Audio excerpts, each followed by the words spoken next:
ওই দিন থেকে আমার আর খোঁজ খবর নেয় না।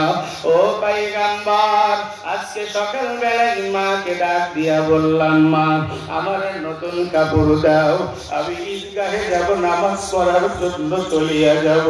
আমার মা কাঁদে আর বলে, সন্তান আমি মা তোর জন্য কিছুই করতে পারবো না, তোর বাবা তোর জন্য কিছুই ক্রয় করে এনে দেয় নাই। আল্লাহর বান্দা ডাক দিয়া বলে, পয়গম্বর আমার মা ডাক দিয়া বললেন, যাও যাও, রাস্তার কিনারা দিয়া যদি বিশ্ব নবী যায়, তুমি তার কাছে বলিও দয়ার নবী আর সহ্য করতে পারেন নাই। সন্তানকে কোলে নিয়ে হুজরার দিকে রওনা করেছে। আম্মা জানা আয়েশা সিদ্দিকা রাদিয়াল্লাহু আনহার সামনে দাঁড়াইছে। দাঁড়ায় সালাম দিলেন। আম্মা জান দরজা খোলার পর দেখে ছোট্ট একটা মাসুম নবীর কোলে উঠিয়া রইছে। সন্তানের গাল বয়ে বয়ে পানি জমিনে পড়তেছে। সন্তানের গায়ের ভিতরে ধুলা বালি যুক্ত হয়ে রইছে। আল্লাহর নবীর চোখের দিকেও পানি পড়ে। নবী আমার উম্মতের কান্ডারি।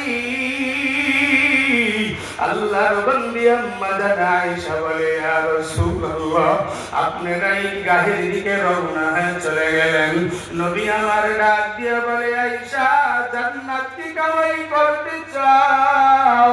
আয়েশা কান্দে আর বলে, ইয়া রাসূলুল্লাহ, জান্নাত কামাই করার জন্যই তো আপনার কাছে এসেছি। এ নবীর আশিক উম্মত, জান্নাত কি কামাই করবে না? ও পর্দার মা জানেরা বোনেরা, আজকে দুনিয়ায় ঘটনা ফারমানি করিয়া তুমি দায়ুস হয়ে গেলা। আজকে নামাজ নাই, কোরআনের তেলাওয়াত নাই।